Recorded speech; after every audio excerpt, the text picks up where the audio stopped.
Ora viva, muito boa noite, bem-vindo ao Jornal da Noite.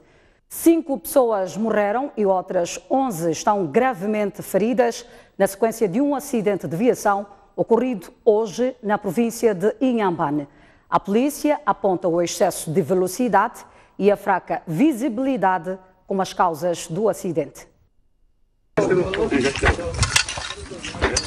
O acidente foi violento e deixou o autocarro assim, praticamente dividido ao meio. O autocarro de transporte interprovincial de passageiros saía da Zambésia em direção à cidade de Maputo quando chocou contra este caminhão-cavalo carregado e estacionado na berma da Estrada Nacional número 1, na localidade de Mavaza, no distrito de Vilanculos, província de Inhambane. 5 pessoas morreram no local e outras 28 estão feridas, entre as quais 11 em estado grave. Além de mortes, há danos materiais ainda não calculados. Resultados preliminares feitos no local indicam o excesso de velocidade como a causa principal do acidente, dado a fraca visibilidade devido à ocorrência de nevoeiro, naquela zona. O motorista encontra-se detido. Os 28 feridos foram evacuados para 2 unidades sanitárias na Macinga e em Vilanculo, na província de Inhambane. As autoridades dizem que a polícia de trânsito falhou no controle e abriram um inquérito para apurar responsabilidades. A norma de transporte de longo curso, principalmente os autocarros, devem levar 2 condutores para permitir a troca e o descanso durante o percurso. Mas tudo indica que o motorista estava sozinho e pernoitou em Pambara. Está a decorrer um inquérito interno a nível da província de Inhambane para o apuramento da responsabilidade por parte da polícia de trânsito, dado que naquela zona temos 3 postos de controle. Temos o controle de Mangongomete, Pambara e Mapinhane. E o autocarro foi deixado passar a hora de madrugada sem que ninguém fizesse alguma coisa. Este é o segundo acidente em menos de 2 anos a ocorrer na mesma zona. Em abril de 2016, um embate entre 2 viaturas matou 15 pessoas e feriu mais de 10. Acidentes como estes são também matéria de briefing semanal da polícia e uma das principais causas de morte no país. Só no primeiro semestre deste ano morreram em Moçambique, vítimas de acidente de viação, 738 pessoas. Informação atualizada indica que um dos feridos graves acabou por perder a vida, subindo para 6 o número de mortos vítimas do acidente de Vilanculo. Vamos agora estabelecer contacto telefónico com o médico-chefe em Inhambane, Stélio Tembe. Nós recebemos um total de 27 pacientes. Destes, 18 foram internados no Hospital Distrital de Macinga, dos quais 6 eram graves. Os outros eram ligeiros. Dos 6 graves, foram transferidos para o Hospital Provincial de Inhambane e, infelizmente, um perdeu a vida. Portanto, nós tínhamos conhecimento que já no local do acidente houve 5 óbitos, contando com mais este, o número de óbitos passou de 5 para 6. Dos transferidos graves para o Hospital Provincial de Inhambane, tanto dos 5 que deram entrada, todos eles apresentavam fraturas múltiplas, um com um traumatismo crânioencefálico grave e os outros todos eram de fórum ortopédico, portanto foram avaliados pelo ortopedista e neste momento encontram-se estáveis. Dos pacientes que ficaram internados no Hospital Distrital de Macinga, portanto 12 pacientes com ferimentos ligeiros, 5 tiveram alta ainda ao longo do dia de hoje e 7 permanecem internados neste momento. E os que estão graves, há a capacidade de atender a nível de Inhambane? Sim, a nível do Hospital Provincial de Inhambane há capacidade para atender. Todos os colegas foram mobilizados, toda a equipe de médicos, especialistas estão todos a apoiarem. Seguimos com outras notícias no Jornal da Noite. Pouco mais de 200 mineiros mostraram-se indignados com a direção da TEBA em Maputo, entidade que faz pagamento de 60% dos descontos canalizados a Moçambique pela África do Sul. A morosidade e a incerteza no pagamento são apontadas, neste caso, como as causas principais do problema.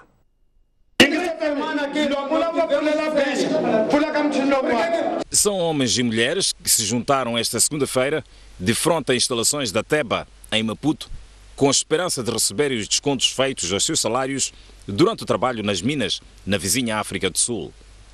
Alguns mineiros revelaram estar há mais de uma semana à procura de receber o seu dinheiro. Temos uma crise que não apanhamos o nosso dinheiro do pagamento diferido. Isso é uma questão que já estamos a constatar desde janeiro. Estamos a ter essa crise. Saímos lá na questão de vir levantar o dinheiro para resolver nossos problemas sociais, mas não é possível que a gente apanhe o dinheiro. A história contada aqui pela TEBA é que o Ministério do Trabalho não deu dinheiro a eles. Ainda parece que ainda existe aquele espírito de mampara magaíza, porque o nosso governo não nos considera, para melhor dizer. Pois se tivesse aquela consideração, até esta altura, imagina uma semana toda, as pessoas querem o seu dinheiro. É nosso dinheiro. Estamos a sofrer lá nas minas, estamos a trabalhar para poder ter esse valor. Mas quando chegamos aqui, o valor não existe. Foi para onde esse dinheiro? O banco, por sua vez, diz que não tem tempo para pagar, porque, e dizem que o TEBA cancelou. Então, nós ficamos sem saber, afinal de contas, o dinheiro vai ao banco ou o dinheiro nunca foi ao banco? O Ministério do Trabalho com o TEBA entra onde? Está a ver? Isto não é justo. Alguém foi descontado dinheiro na África do Sul, tem problemas. Como eu venho da África do Sul, tenho problema de falecimento. Chego cá, não apanha dinheiro. Como que eu vou resolver o meu caso? Tentativa de conter os ânimos dos mineiros suscitou numa tremenda discussão entre o representante da TEBA e o grupo contestatário. José Bunzula garantiu aos mineiros que seriam pagos dentro de poucas horas. Toda a gente vai receber, conforme eu expliquei. Toda a gente vai receber. Vamos começar a processar. Houve pequenos problemas, houve uma pequena demora da parte do Ministério do Trabalho. Mas toda a gente vai receber. O Ministério do Trabalho poderá dar melhores detalhes sobre essa demora. Eu ia aconselhar os senhores para entrarem em contato com o Ministério do Trabalho, para eles darem os detalhes, a razão da demora. Por seu turno, o Ministério do Trabalho, através da Diretora Nacional do Trabalho Migratório, disse tratar-se de falta de comunicação entre a TEBA e os mineiros, tendo acrescentado que em nenhum momento porta o dinheiro dos mineiros. O Ministério do Trabalho não é a entidade pagadora dos mineiros. A entidade recrutadora e pagadora é a TEBA. As remessas são transferidas para o país, para a TEBA, neste caso, proceder o pagamento. Ocorrem na primeira quinzena até dia 15 do mês seguinte. Significa que aquilo que foram as remessas coletadas pela TEBA no mês, neste caso, no mês de julho, até dia 15 de agosto devem estar no país. Eu penso que o que existe aqui é um problema de comunicação. A TEBA tem que comunicar um pouco mais com os seus mineiros, com os seus trabalhadores, neste caso, trazendo a informação correta, e acredito que o mineiro é uma pessoa que ouve, que entende. Os mineiros moçambicanos na África do Sul descontam 60% do seu salário na sequência de um acordo entre os governos dos dois países firmado na década de 60. Por se tratar de um acordo assinado no tempo colonial, o governo moçambicano tem vindo a procurar formas mais seguras de fazer o pagamento aos mineiros moçambicanos na África do Sul, estando em cima da mesa a possibilidade deste grupo de trabalhadores ser reembolsado o desconto em Moçambique. O Instituto Nacional de Estatística diz que é ilegal divulgar informações sobre as perguntas e respostas das pessoas no processo de recenseamento que tem lugar em todo o país. O INE diz ainda que é obrigatório receber e prestar informações aos recenseadores. A ideia surge do fato de haver informações de que, em algumas regiões, há pessoas que se recusam a prestar informações, o que acaba dificultando o processo do recenseamento.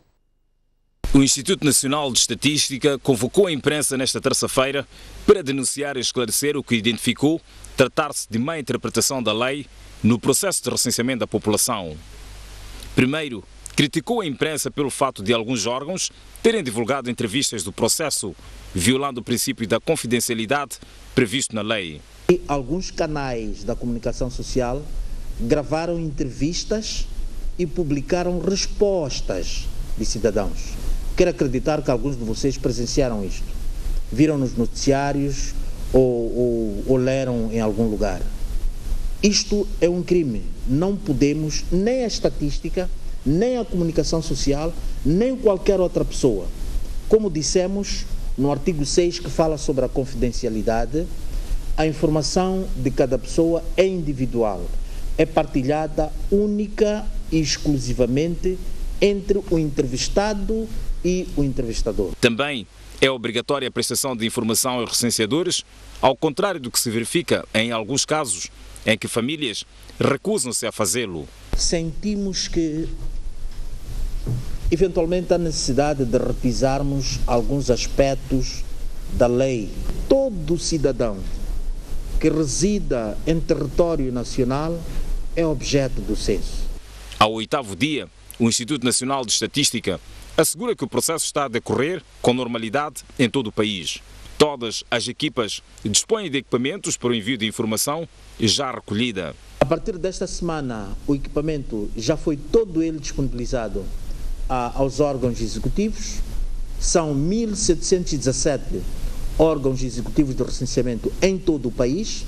Cada órgão executivo de recenseamento tem a sua máquina para poder fazer um envio da informação. Lembre-se que o Recenseamento Geral da População e Habitação teve início no dia 1 deste mês e termina no dia 15. Por outro lado, o primeiro-ministro, Carlos Agostinho do Rosário, diz que os resultados do censo vão permitir melhor planificação e distribuição da riqueza. Poucos dias depois de regressar da visita oficial a Vietnã, o primeiro-ministro recebeu esta segunda-feira, na residência oficial, o presidente do Instituto Nacional de Estatística, figura que lidera a equipa que faz o recenseamento das altas individualidades. Mais do que uma alta individualidade, o primeiro-ministro preside, por inerência de funções, o Conselho Coordenador do Recenseamento Geral da População e Habitação. Talvez seja por isso mesmo que antes do início do inquérito, houve espaço para uma curta conversa entre Rosário Fernandes e Carlos Agostinho do Rosário. Depois, seguiu a parte formal, onde o primeiro-ministro, acompanhado pela esposa, respondeu ao questionário.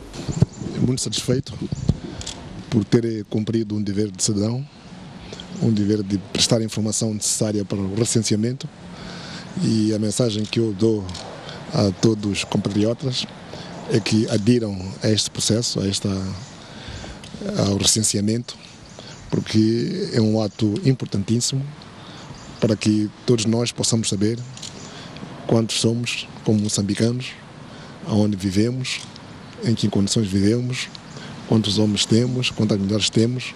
Tudo isso é bom para que possamos planificar melhor como gerar riqueza e como distribuir a riqueza no nosso país.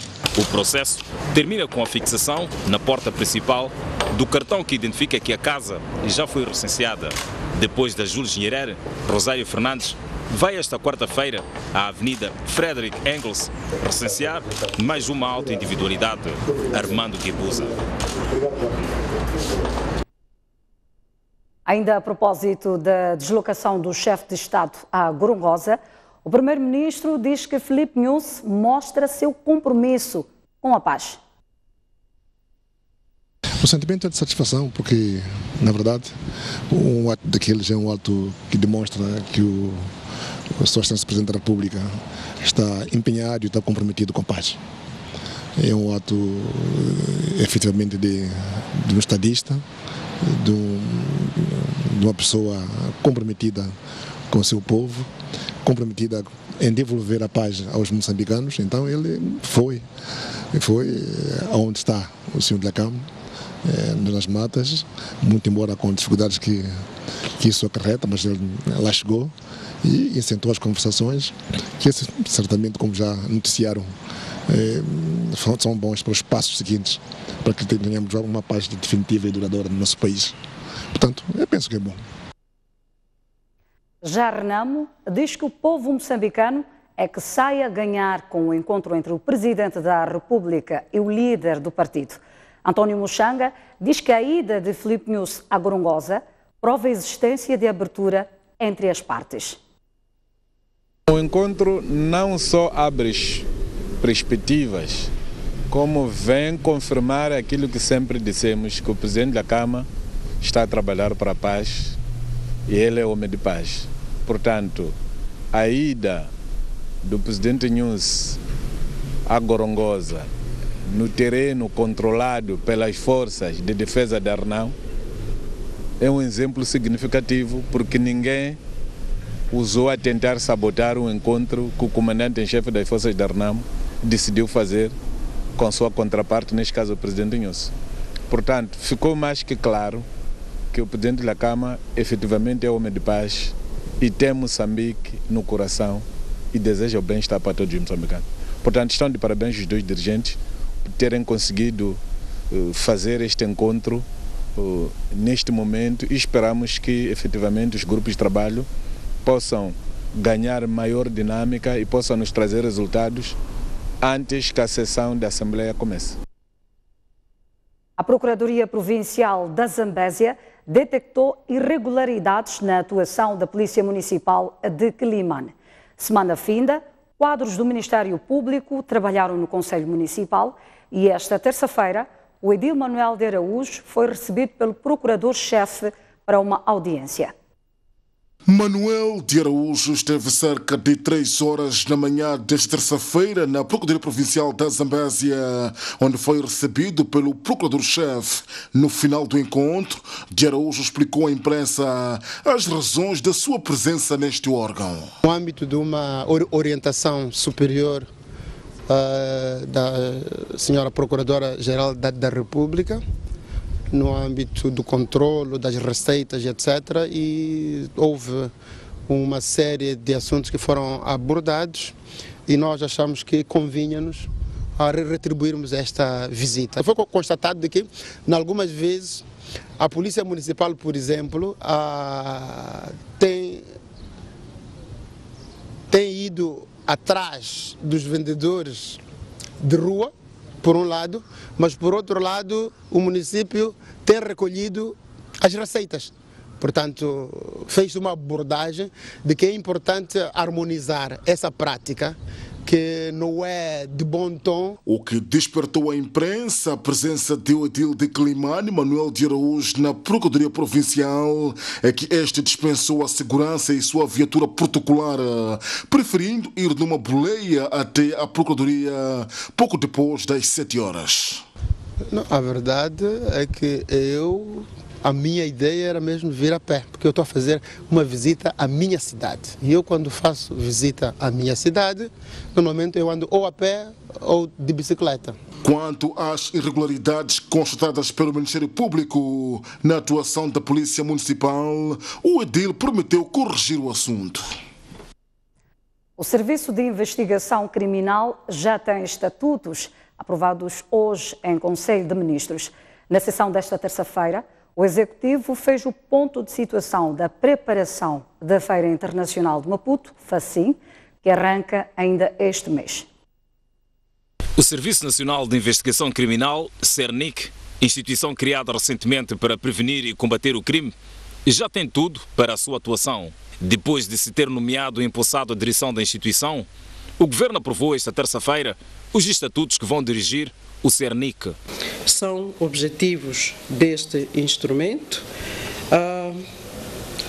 o estabelecimento de regras sobre a organização e o funcionamento deste serviço público de natureza paramilitar, com vista a assegurar a prossecução dos fins estabelecidos no que concerne à prevenção e investigação criminal e também à instrução preparatória dos processos criminais. Na sessão desta terça-feira, o Conselho de Ministros fez também o ponto de situação da preparação da FACIM, Feira Internacional de Maputo, que arranca já no dia 28 de agosto corrente, cuja abertura será dirigida pelo chefe do Estado, Filipe Nyusi, ao lado de seu homólogo da Tanzânia, John Magufuli.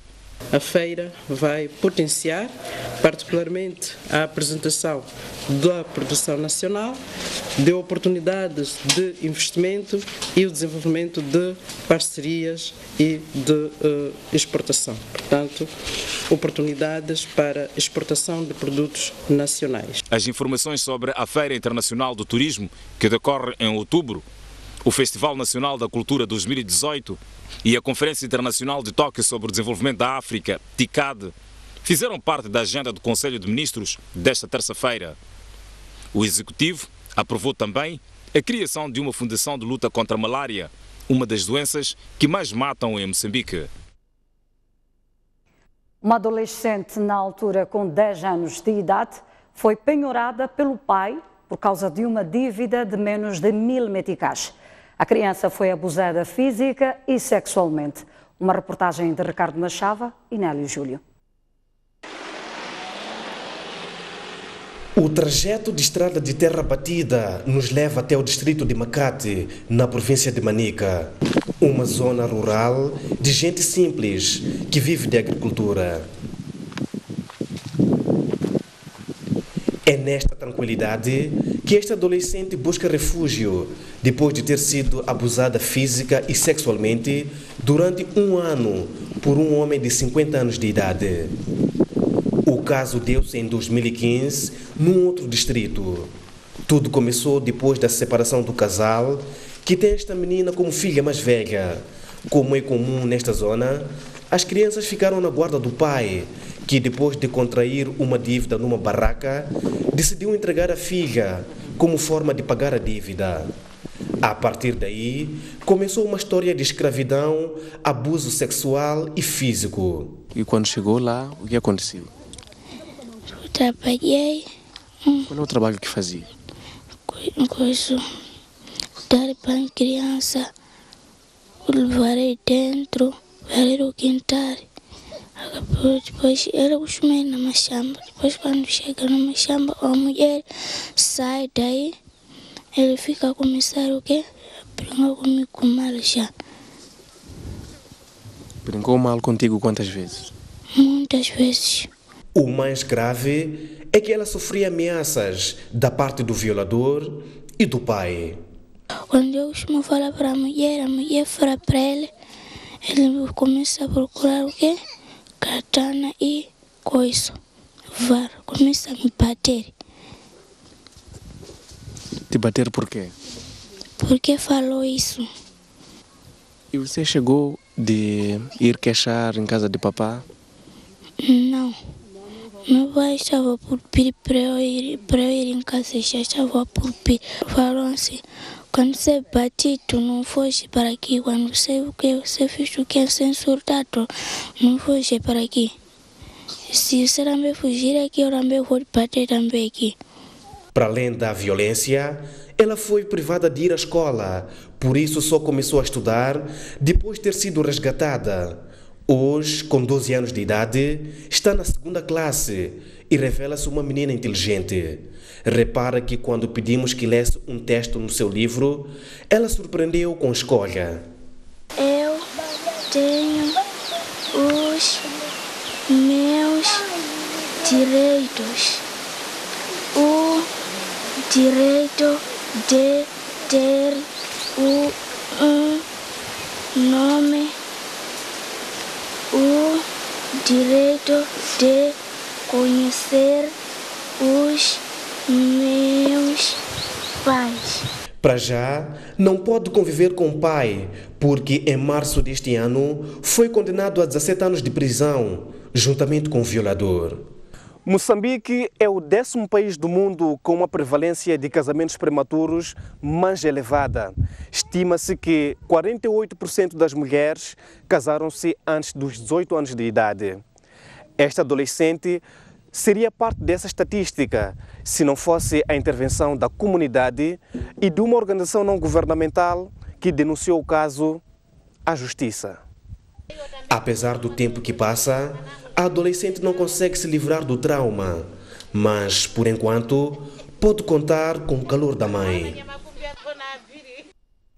Falhou mais uma vez a intenção de deixar cair o presidente da África do Sul, Jacob Zuma.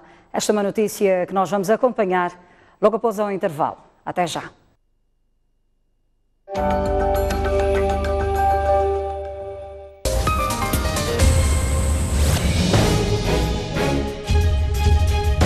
Queremos do Ministério Público não a repetição da divulgação desses casos, mas sim a solução desses casos, uma solução jurídica.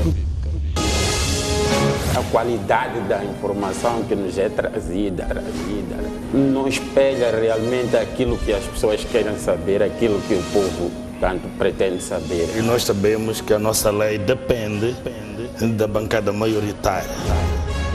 Zâmbia, Guiné-Bissau, Namíbia, quais as possibilidades de Moçambique? Todas as seleções são fortes, mas nós também somos fortes. Cheio Dias, falamos a partir da Matola, boa noite. Boa noite, boa noite.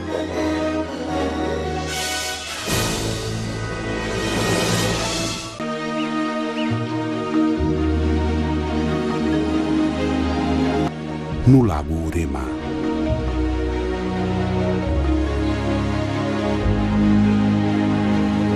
Durante a época das chuvas, o lago torna-se 20 vezes maior.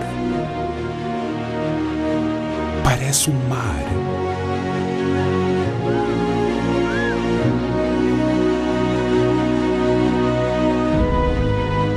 Muitos dos rios que fornecem água ao lago nascem a 50 km mais a norte, na Serra da Gorongosa.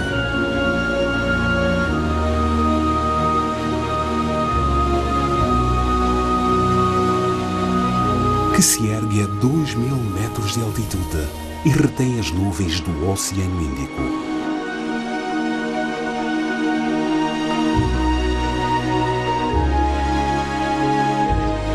No total, a Gorongosa tem 400 mil hectares de uma natureza fantástica, um tesouro do mundo.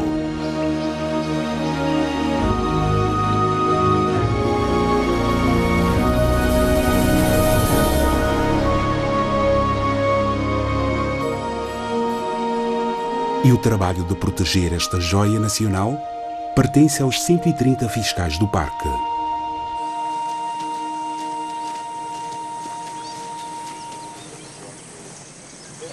Forma em 3-3. Forma em 3-3.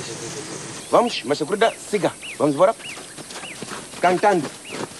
Most of the time these guys are out in the field. They have ranger posts scattered about the park where they work in teams of 6 or 7 guys. And they sweep areas for snares, they look for poachers. Muitos destes fiscais são provenientes das comunidades que circundam o parque. Vamos andar, vamos andar!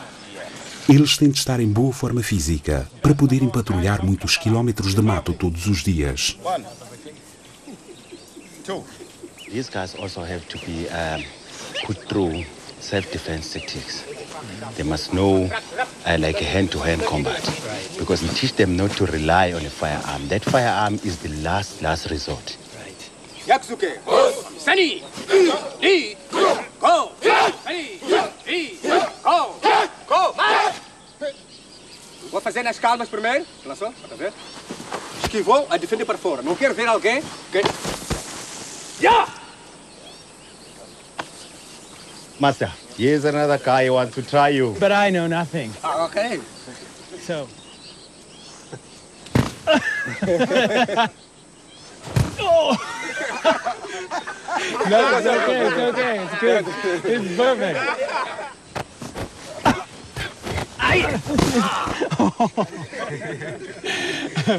This is obviously no match. That's great. All right. Woo!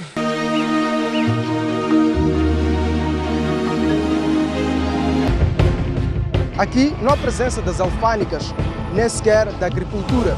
Por que assistir o grande plano? Porque dá mais do que a notícia. Procura aprofundar os factos e trazer as respostas que você precisa ter. Por trás deste produto está uma equipa que não mede esforços para chegar onde é necessário chegar, mesmo que ultrapasse fronteiras. Um projeto de gasoduto. Caminhe conosco e vai conhecer as vozes que contam as histórias da nossa terra e não só.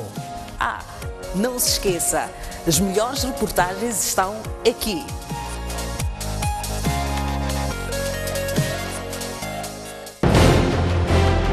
Um país sem história é um país sem futuro.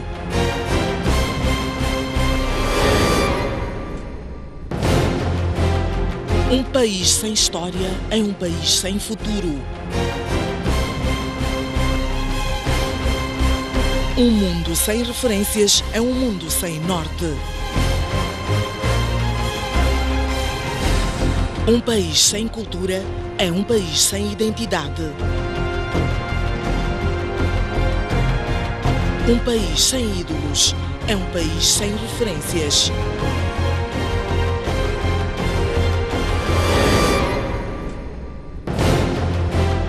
Um país sem cultura é um país sem identidade.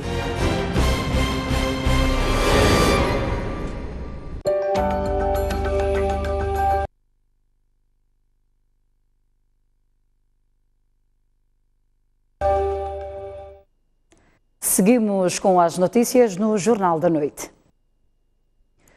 Há crise de água no distrito de Xemba, província de Sofala. A população local percorre cerca de 4 quilómetros à procura de precioso líquido. A situação é de conhecimento do governo e diz que está em envidar esforços para abastecer água à população das regiões periféricas. É com recipientes na cabeça que a população de Xemba, na província de Sofala, percorre vários quilômetros no seu dia a dia em busca de água que a consegue através de pequenos sistemas de abastecimento e em furos que abrem nos leitos dos rios. Costumamos fazer poço aqui no rio, depois os bois, porcos, cabritos costumam vir. Esse poço costuma querer beber também aí nesse poço. Só que esses são animais, já não costuma ser bem. Agora estamos verdade para não entrar cabritos, porcos. E essa água vocês usam para o quê? Para beber, cozinhar, lavar. E costumam tratar essa água? Costumamos tratar sim com cloro. Estou a ir no rio, tenho bacia, estou a ir buscar água. Vou levar os tomates. E a água que você vai buscar é a quantos quilômetros daqui? 5 quilômetros. E faz isso todos os dias? Todos os dias. Mediane. Vunzani. Medi Vunzani, encontramos lá no leito do rio Macuca, onde abriu um pequeno furo para conseguir água com vista a lavar a sua roupa.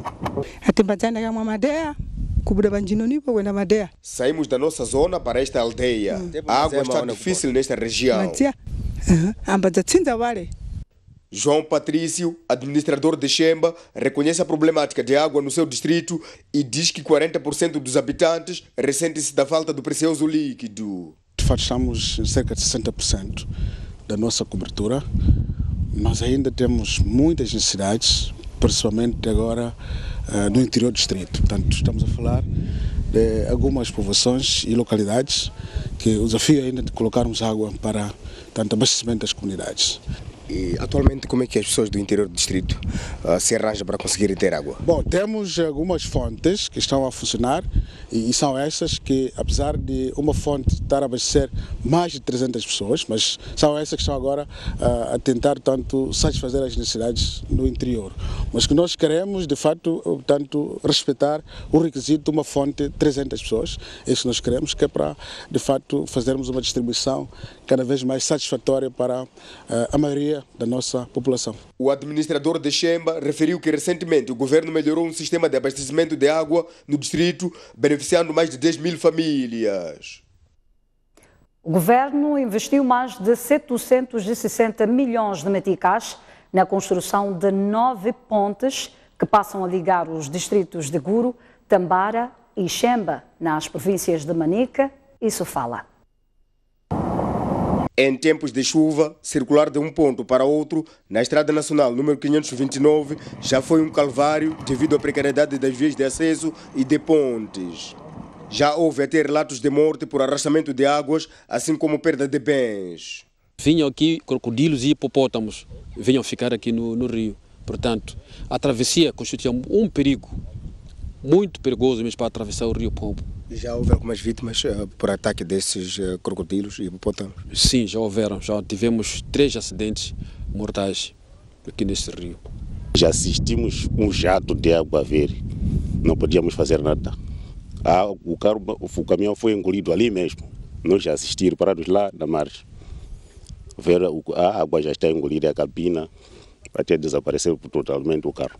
Ficou aqui 10 dias embaixo de água, sem se ver nada. Só ver troncos a passar e dizer que o caminhão está ali onde está a passar aquele tronco. Pagávamos Daí nós atravessava, eles me mandavam atravessar, subíamos no novo carro, até lá, no infinito de viagem, nós íamos. As pessoas sofriam de travessia. Nem os carros não passavam. Sempre a população pedia para que houvesse o ponte.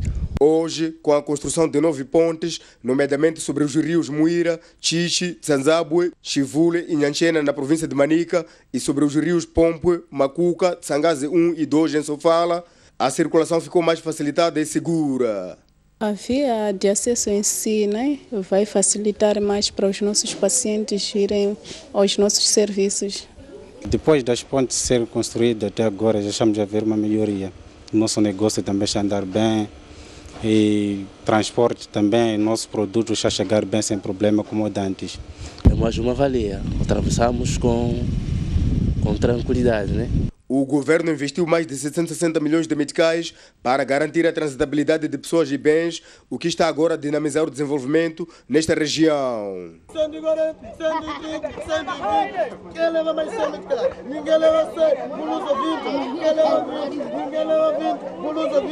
Hoje em dia há muitas lojas, muitos produtos em comércio e a população, assim como funcionários do distrito, já não precisam trazer seus produtos, principalmente produtos básicos de Chimoio. Estou a referir à alimentação, já se encontra aqui no mercado.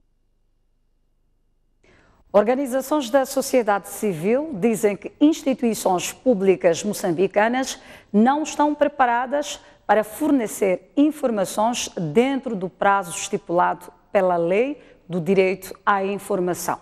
As organizações prometem levar as instituições do Estado ao Tribunal. Uma monitoria de implementação da Lei do Direito à Informação, levada a cabo pela Sekelekani, Ordem dos Advogados de Moçambique, MISA Moçambique e Observatório do Meio Rural, concluiu que as instituições públicas não estão preparadas para fornecer informação de acordo com os prazos estabelecidos na lei.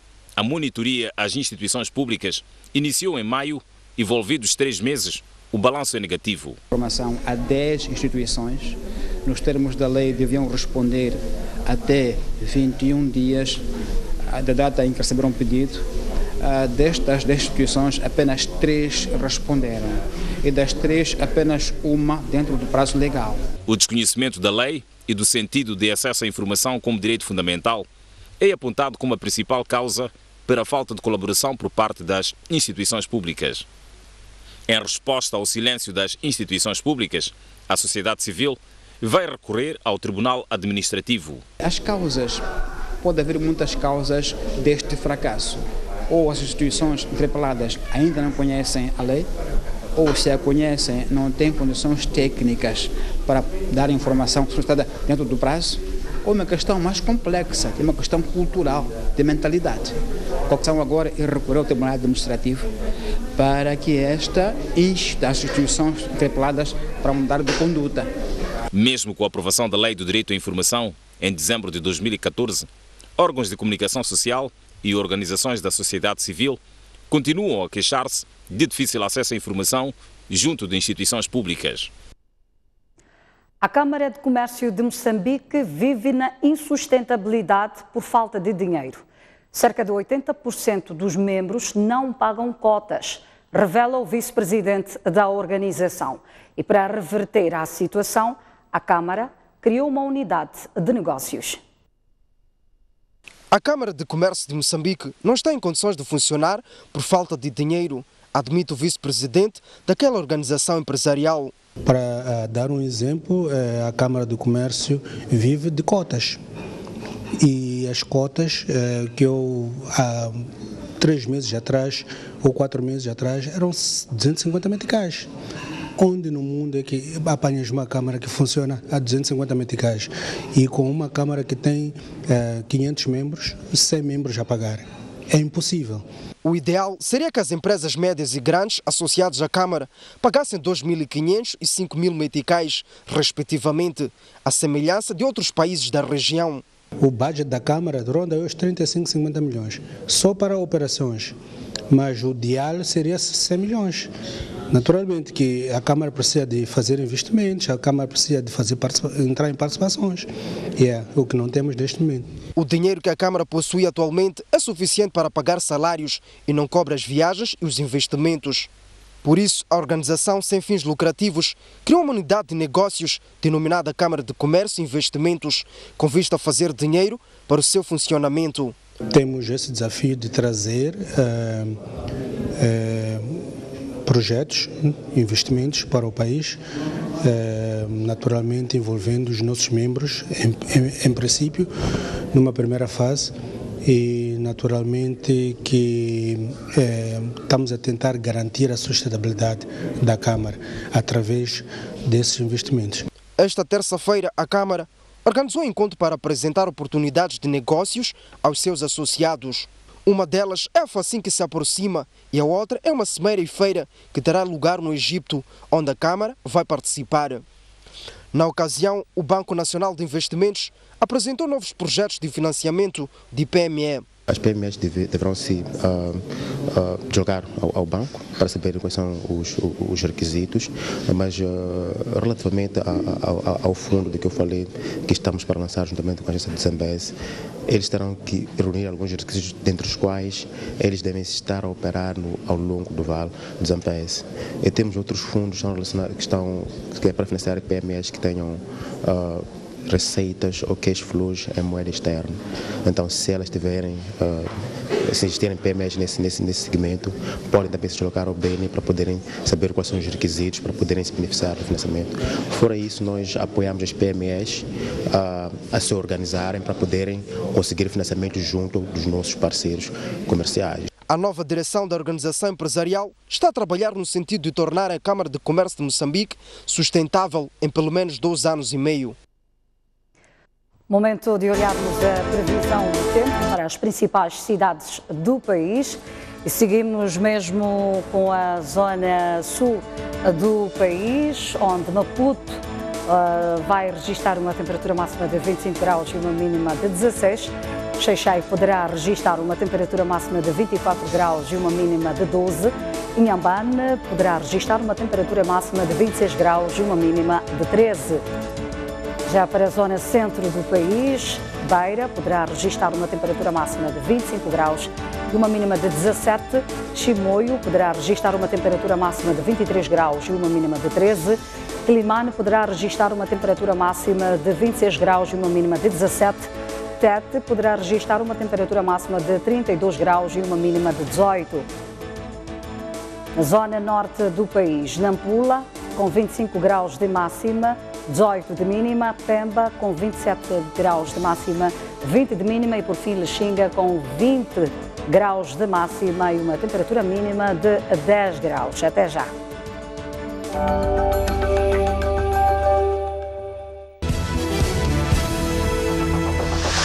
Estava lá mais puro que eu. Quinta-feira, às 23 horas, Boa Ventura Mucipo. Da atualidade nacional. Junta-se a grandes mulheres da sociedade para colher a visão, a voz e a análise. O que isto significa? Agora, o que se passa? Qual é a racionalidade por detrás? Sobre a perspectiva feminina de vários assuntos na ordem do dia. Todos nós sabemos que está aí um inquérito independente que está a correr. Na própria Assembleia da República eu tenho certeza absoluta que há muitos funcionários, muitos dos quais só vão sentar-se. É impossível trabalhar daquela maneira como estamos aí. Eu nunca vi em nenhum parlamento. Este político, mas... Eles sabem que Moçambique é um país viável. Nós temos que ser honestos. Um parceiro como Moçambique fora da alçada do FMI não é tão bom. Aonde é que vamos então a partir daí? Quer dizer, eu acho que é uma coisa muito esquisita, porque num país de direito não se faz isso. Opinião no feminino, aqui na STV Notícias. Da queda de Dilma Rousseff na presidência do Brasil, a tomada de posse de Donald Trump e o efeito global. Até a crise no Médio Oriente, o Brexit e o estremecer da Europa, a política, a sociedade e a economia africana. Estes e mais assuntos são analisados aqui na STV Notícias.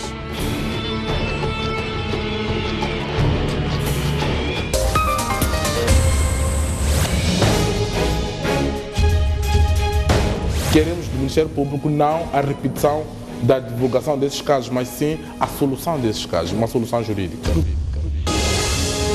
A qualidade da informação que nos é trazida não espelha realmente aquilo que as pessoas querem saber, aquilo que o povo pretende saber. E nós sabemos que a nossa lei depende da bancada maioritária. Zâmbia, Guiné-Bissau, Namíbia, quais as reais possibilidades de Moçambique? Todas as seleções são fortes, mas nós também somos. Elias, falamos a partir da Matola, boa noite. Boa noite, boa noite.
Ler o jornal O País ficou mais fácil. É isso mesmo. O País Digital está à sua disposição onde e quando quiser. No seu computador, no seu celular ou no seu tablet. Não perca mais tempo. Faça a sua subscrição e leve o país sempre consigo. O País, a verdade como notícia.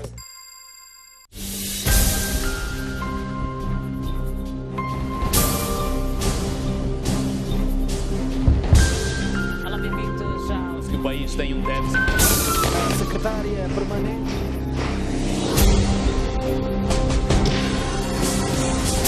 Boa noite, bem-vindos ao... O que é que isto sabe? Ainda está A reclamarem que... Olha, pessoal, é um gesto simples. Algo com o objetivo de raptar pela polícia.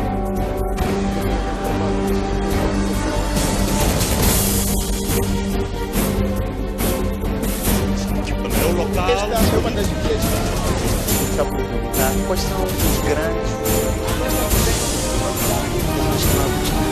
STV Notícias. Há 3 anos, informando 24 horas por dia.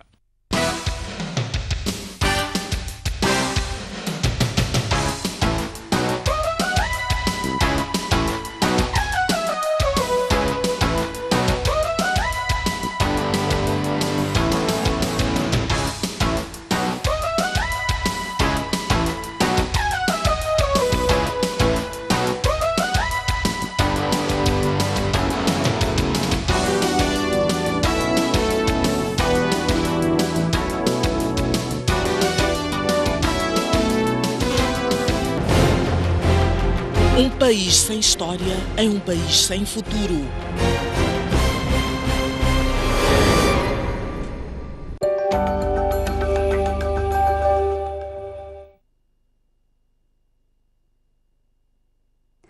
De volta às notícias no Jornal da Noite, olhamos desta vez à atualidade internacional, onde cerca de 20 milhões de canianos participam das eleições gerais, muito disputadas e marcadas pelo clima de tensão dos últimos dias. Os quenianos são chamados a escolher esta terça-feira o presidente, mas também governadores, autarcas, deputados, senadores e representantes das mulheres do Parlamento. O resultado da eleição presidencial é imprevisível, com os dois principais candidatos, o presidente cessante Uhuru Kenyatta, de 55 anos, e o rival Raila Odinga, de 72, a reeditarem o duelo de 2013. A campanha vinha a decorrer num ambiente de calmia relativa, mas foi manchado por um ataque à residência do vice-presidente William Ruto no dia 29 de julho, bem como o assassinato de Christopher Muzondo, supervisor do sistema informático da Comissão Eleitoral Queniana, cujo corpo foi encontrado com marcas de tortura nas margens de uma floresta nos arredores de Nairobi.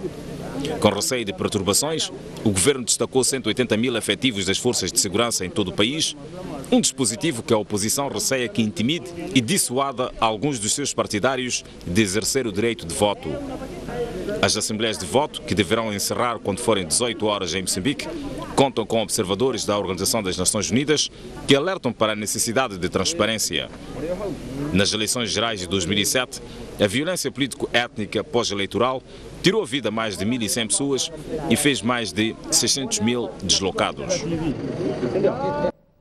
Falhou, mais uma vez, a intenção de deixar cair o presidente da África do Sul, Jacob Zuma.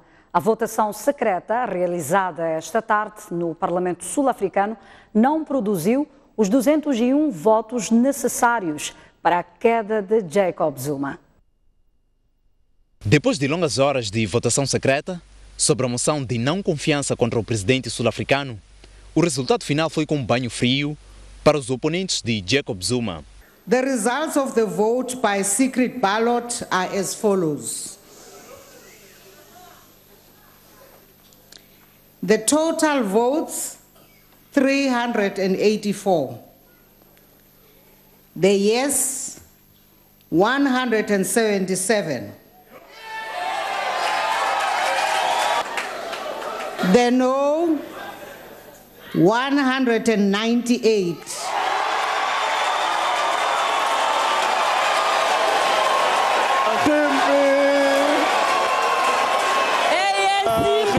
Mais uma vez, Jacob Zuma conseguiu sobreviver à oitava tentativa de destituição.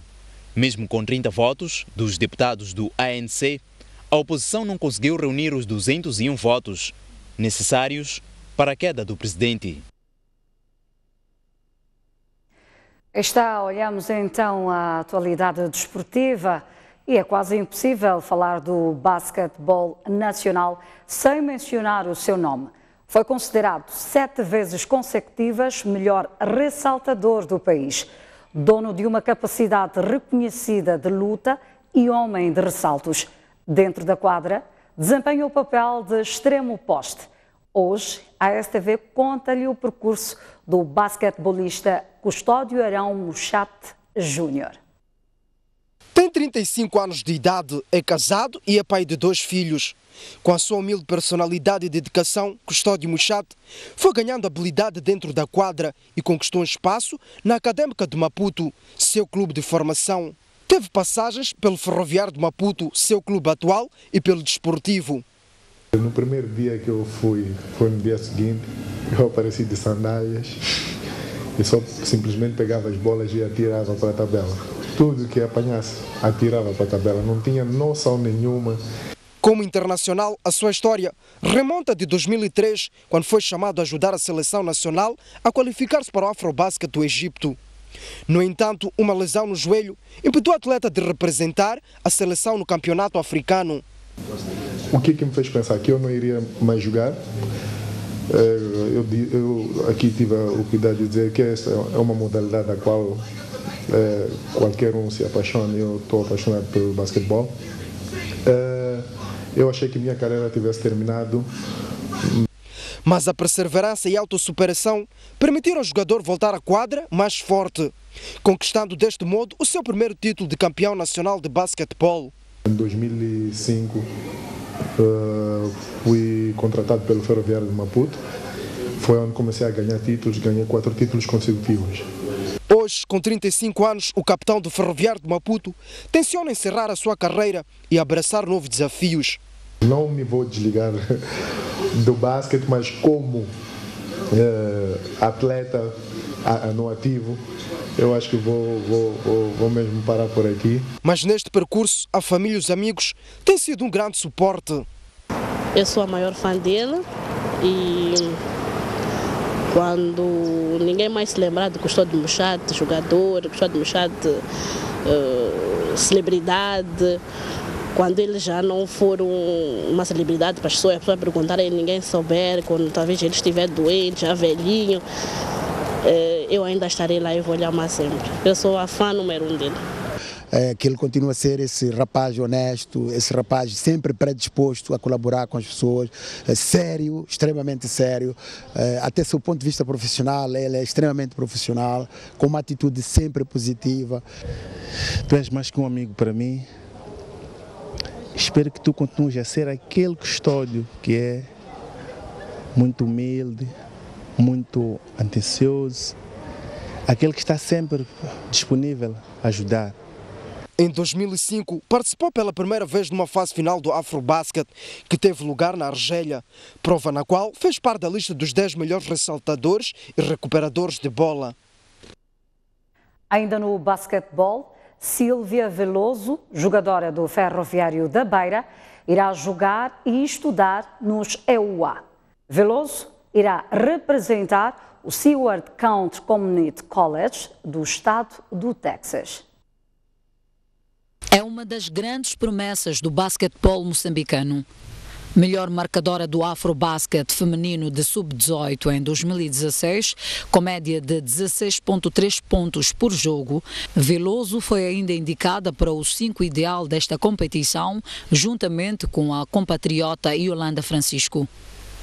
Agora, a extremo base irá dar um salto ao evoluir no GUA, por sinal, numa instituição onde no passado brilhou Ana Flávia Azinheira, Diolinda Carmen Gulela, Hilda Chambe, Neide Okwane e Tamara Seda. Estou muito feliz, né? É uma oportunidade muito grande que eu tenho de aprender ainda mais sobre o basquetebol, visto que os Estados Unidos é a chave, né, do basquetebol. É pressão, é uma responsabilidade, visto que lá desenvolveram as grandes jogadoras, então eu também tenho que trabalhar para entrar no nível delas. Em 2011, Veloso teve a primeira experiência na seleção nacional ao disputar os Jogos da CPLP em Portugal, certame no qual Moçambique ficou em 4º lugar. E isto com apenas 13 anos de idade. 2 anos depois, ou seja, com 15 anos, fez parte da Seleção Nacional de Basquetebol Sub-16, que disputou o Afrobasket Sub-16 em Maputo, tendo ficado com a medalha de bronze. A atleta espera ainda superar o seu nível competitivo no ZUA. Esperar de uma Sílvia lutadora, porque eu vou lá para melhorar, para poder voltar, para vir ajudar o meu país. Nas 2 últimas temporadas, com idade de júniores, representou a equipa sénior feminina do Ferroviário da Beira, sendo que este ano ficou em 3º lugar. Na página cultural, o Ministério da Cultura e o Centro Cultural Brasil-Moçambique criaram um projeto de orquestra que prevê fundir instrumentos clássicos e tradicionais de Moçambique. A ideia da criação do projeto de orquestra com instrumentos clássicos e tradicionais de Moçambique surgiu numa conversa entre o maestro da Sinfonia de Brasília, Claude Cohen, e o ministro da Cultura e Turismo, Silva Dunduro. A iniciativa foi apresentada a artistas e gestores culturais de Moçambique. Está cá conosco um dos maiores maestros do Brasil e ele manifestou a possibilidade de ligar, portanto, as duas áreas da música clássica e o instrumento que nós temos em Moçambique. Com isso nós podemos aumentar o intercâmbio entre os dois países. Os músicos moçambicanos podem adquirir conhecimentos dos músicos, experimentar os músicos brasileiros, e nós também podemos ser enriquecidos pela cultura moçambicana. Agentes culturais de Moçambique dizem que a iniciativa é positiva e poderá trazer vantagens para os profissionais da arte e a sociedade em geral. Esta fusão do tradicional e do clássico vai trazer muita inovação para aquilo que é a música no geral? Vai trazer uma mais-valia e um déficit que nós temos de instrumentos clássicos. A primeira apresentação da orquestra com instrumentos clássicos e tradicionais de Moçambique está prevista para setembro de 2018 na ilha de Moçambique. Aí está uma vez mais Brasil e Moçambique a provarem que somos todos Moçambique. STV 15 anos é o fim do Jornal da Noite, grata pela preferência. Contamos consigo amanhã, à mesma hora. Até lá, passe muito bem. Boa noite.